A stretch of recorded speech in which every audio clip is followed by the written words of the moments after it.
여러분 안녕하십니까? 광주 MBC 뉴스데스크입니다. 한빛원전 1, 2호기가 수명을 곧 다하는데요. 정부가 앞으로 10년가량을 더 운영할 방침을 세우고 관련 절차를 진행하고 있습니다. 그런데 이 절차의 첫 단추인 방사선 환경 영향평가 자료가 부실하다는 논란이 일고 있습니다. 천홍희 기자가 취재했습니다.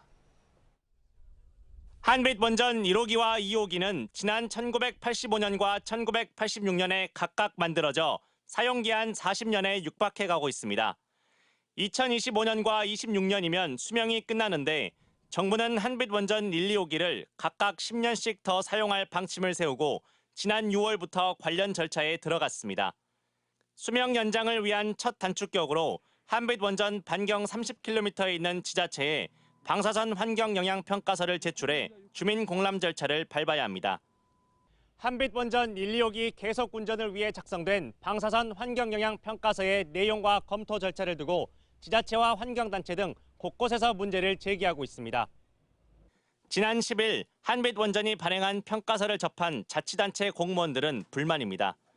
평가서 자체만 수백 페이지인데다 전문 용어가 가득해 읽기조차 쉽지 않은데 10일 안에 검토를 마쳐야 할 정도로 시간이 촉박하기 때문입니다. 이 원자력 분야는 일반인들이 거의 접할 수 없는 부분들이 많기 때문에 좀 많이 퍼져 있어도 일반인들이 이해하는 데는 좀 어려움이 있다고 생각합니다. 전문적인 내용들이라 어렵고 긴데 주민들의 관심사인 중대사고와 관련한 내용은 부실한 것으로 알려져 환경단체들이 반발하고 있습니다. 중대사고로 인한 영향 등의 내용이 두세 줄에 불과하다는 겁니다. 중대사고들이 발생했을 때 여기에 대한 대피 경로 그리고 주민 피해 어느 정도의 비용이 들 것인가 이런 내용들이 충분히 담겨 있지 않고요. 이에 대해 한빛원전 측은 초안이다 보니 내용이 부족할 수밖에 없었다는 점을 인정하면서도 주민에게 평가받기보다는 원자력안전위원회에 보고하기 위한 문서다 보니 내용이 어려울 수밖에 없다고 해명했습니다. 설명자료라든지 또 요약본을 또 요약을 해가지고 요약본 등 그 주민들이 많이 이해할 수 있도록 그 보충 자료를 또 많이 이렇게 만들어서 한빛원전 수명 연장을 위한 가장 중요한 절차 중 하나인 방사선 환경 영향 평가서는 주민 공람과 공청회를 거쳐 내년 5월 제출될 예정입니다. 원자력안전위원회는 이를 토대로 수명을 연장할지 말지를 내년에 심사할 계획입니다. 한빛원전 수명 연장의 첫 단추부터 부실 논란이 제기되면서 지역 주민과 환경단체들의 반발이 잇따를 것으로 예상됩니다. MBC 뉴스 천홍입니다. 한국전력공사 김동철 사장은 취임 당시 제2의 창사라는 각오를 밝혔습니다. 한전이 부채 200조 원을 기록한 데다 에너지 시장이 다변화하는 등 사상 초유의 위기라고 판단한 건데요. 해상풍력 등 신재생 에너지 사업과 전기료 인상 등을 해결 방안으로 내놨지만 정부와 엇박자를 보이는가 하면 필요한 법안은 3년째 국회에 계류 중입니다. 김초롱 기자의 보도입니다. 김동철 한국전력공사 사장은 지난달 취임 당시부터 줄곧 전기요금 인상을 주장했습니다. 누적 적자 47조 원, 부채 200조 원을 기록하는 상황에서 국제연료의 가격 상승 등이 요금에 반영되지 않았다며 이를 정상화해야 한다는 것이었습니다. 하지만 정부 의견은 달랐습니다. 그러니까 이 김동철 사장이 지금 주장하고 있는 1kW당 25원 정도 상향 조정하는 거 여기에 동의하십니까? 그런 정도의 그 인상률은 우리 국민 경제가 감당해내기 어렵다고 생각합니다. 그러니까 1년 동안 40%를 올렸는데 어떻게 더 지난 5월 발표한 자산 매각 등의 자구 노력 방안도 대부분 실행이 어려운 것으로 파악됐습니다. 자산 매각은 서울시의 계획을 바꿔야 되는 절차상에 조금 지연이 있고요. 또 임금 반납이라든지 성과금 반납은 노조하고 협의가 잘 안 되고 있는 상황입니다. 여기에 해상풍력 등 신재생 에너지 사업 역시 당장 성과를 내긴 어려워 보입니다. 현재 한전은 특수 목적법인 SPC를 설립해 전북 고창 등의 해상풍력 사업을 하고 있지만 매번 새로운 법인을 설립하려면 예비 타당성 조사와 관련 부처 협의 등에 2년가량 소요되기 때문입니다. 결국 신속한 사업 추진을 위해 전기사업법 개정이 필요한데 개정안은 국회에 3년째 계류 중입니다. 무엇보다 신재생에너지 사업에 소극적인 현 정부의 기조 속에서 신속한 법안 통과를 기대할 수 있을지도 의문입니다. 한정 관계자는 원활한 사업 추진을 위해 지속적인 내부 논의를 거쳐 법안 필요성을 알리고 있다고 답했습니다. 당장의 빚을 해결할 수 있는 전기요금 인상도 자산 매각도 어렵고 장기적 성장 동력이 될 사업 추진도 쉽지 않은 상황. 최근 김동철 사장이 몇 주 안으로 특단의 자구안을 마련하겠다는 당찬 포부를 밝혔지만 무엇보다 이를 실행 가능하도록 하는 구체적인 전략이 절실한 시점입니다. MBC 뉴스 김초롱입니다. 분양 전환을 놓고 기나긴 소송이 이어지고 있는 임대 아파트들이 있습니다. 업체가 분양 전환 시점에 편법으로 이익을 챙기는 걸 막기 위해 공공주택법이 개정되긴 했지만 이 적용 시점을 두고 논란입니다. 김단비 기자가 취재했습니다. 광양읍의 한 임대 아파트입니다. 분양 전환 과정에서 우선 분양을 둘러싼 임대사업자와 임차인의 법적 다툼으로 진통을 겪었던 곳입니다. 3년간의 소송 끝에 법원은 지난해 임차인들의 손을 들어줬습니다. 소송 이후 전체 850여 세대 가운데 3분의 2가량이 분양 전환을 완료했습니다. 내 집 마련의 기쁨을 누리기까지 과정은 결코 순탄치 않았습니다. 한 100세대 정도는 지금 조만간 항소심 판결 나면 거기도 등기 전 예정이고 사실은 임차인들이 좀 힘들어지지 않겠죠. 하지만 아직도 여러 임대 아파트들이 분양 전환을 놓고 분쟁을 이어가고 있습니다. 인근의 다른 임대 아파트. 분양 전환 시기 아파트 건설사가 우선 분양에서 탈락한 세대들을 다른 임대 사업자에게 매각했고 이 임대 사업자는 또다시 개인에게 쪼개서 팔았습니다. 일부 임차인들이 우선 분양에서 부당하게 제외됐다며 제기한 법적 다툼은 수차례 매각이 이뤄지면서 아직도 마무리되지 못하고 있습니다. 소송을 포기하고 나가는 세대도 있고. 우선 분양 여부를 놓고 줄 소송이 이어지는 이유는 우선 분양 시 업체가 이익을 볼 수 없지만 부적격 세대는 시세에 가까운 가격에 팔 수 있기 때문입니다. 이런 분쟁 사례를 막기 위해 2020년 개정된 공공주택특별법은 임차인이든 제3자이든 분양 전환 가격 이하로 매각하도록 강제했습니다. 하지만 소급 적용이 가능하다는 점에서 여전히 논란입니다. 임대주택 분양을 하면서 특별법에 적용을 받느냐 아니면 기존 임대주택 사업법에 적용을 받느냐 두 가지 문제인데 소모적인 분쟁을 막고 임차인 보호를 강화하기 위해 분쟁조정위원회 설치 등 지자체 차원의 대책 마련이 필요하다는 목소리도 나오고 있습니다. MBC 뉴스 김단비입니다. 5살 여자 어린이가 목포 문화예술회관 인근 바다에 빠져 숨졌습니다. 유치원 체험학습을 위해 근처 박물관을 찾았다가 사고가 발생했습니다. 서희령 기자가 취재했습니다. 목포 문화예술회관 공영주차장 옆 선착장입니다. 오늘 오전 10시 40분쯤 선착장 인근 바다에 어린이가 떠 있는 모습이 인근 상인에 의해 발견됐습니다.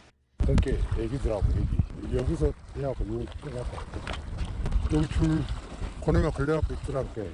신고를 받고 출동한 해경이 아이를 구조해 병원으로 옮겼지만 결국 숨졌습니다. 숨진 5살 여자 어린이는 교사 3명의 인솔 아래 동료 유치원생 10여 명과 함께 오늘 오전 박물관 현장 체험학습을 왔었습니다.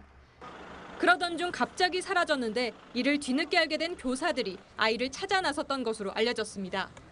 비슷한 시간 여자아이가 홀로 돌아다닌다는 신고도 119에 접수됐었습니다.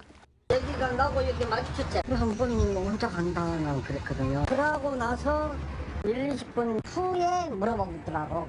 하지만 결국 아이는 현장 체험지 건너편 바닷가에서 물에 빠진 채로 발견됐습니다.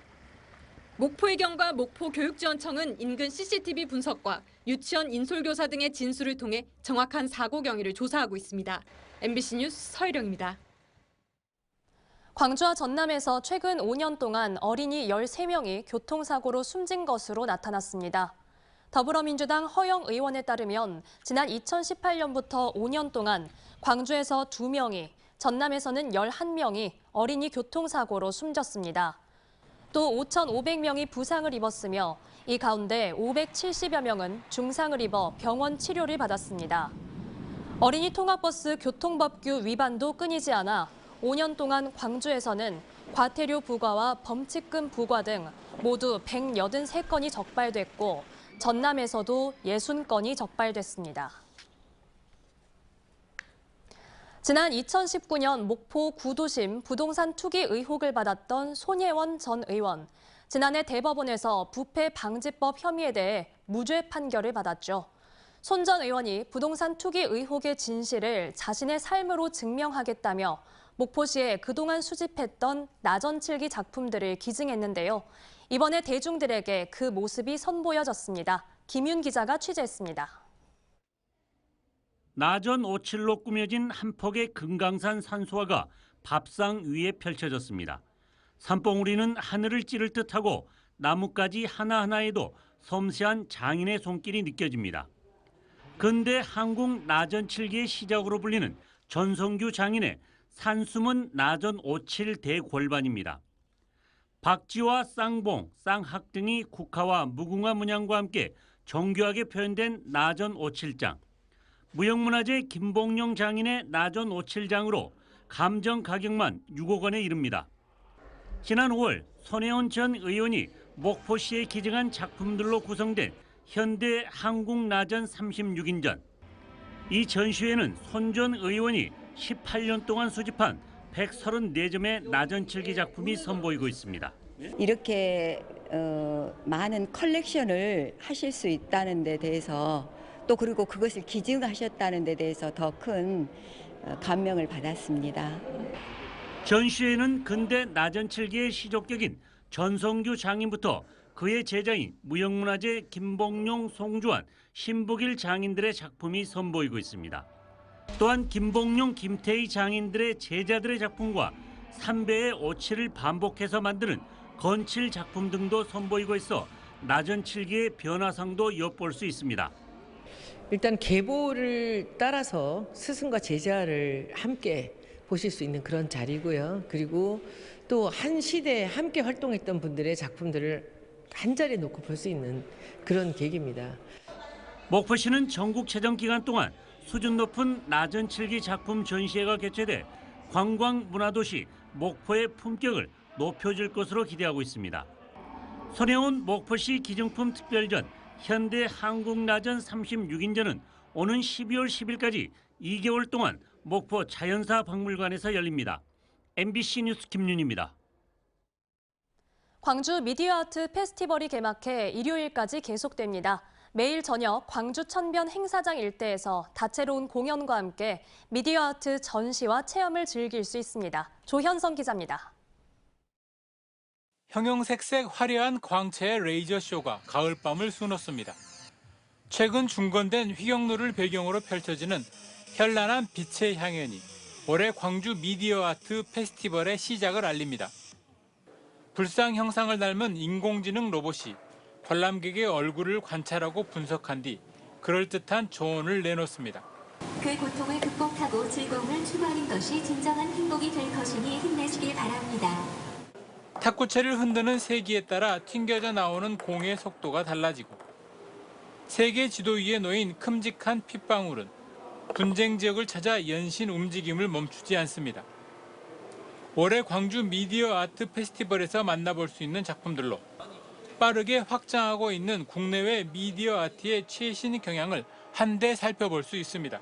내가 알고 있는 미디어 아트는 시각을 갖다 조금 연장한 게 미디어 아트냐 아닌가라고 생각하는데 그거보다도 좀 더 확장돼서 융합형, 말하자면 융복합형 미디어 아트라서 광주 미디어 아트 페스티벌은 유네스코가 지정한 미디어 아트 창의 도시로서 낯선 예술 영역을 개척해 가고 있는 광주의 모습을 보여주기 위해 매년 열리고 있습니다.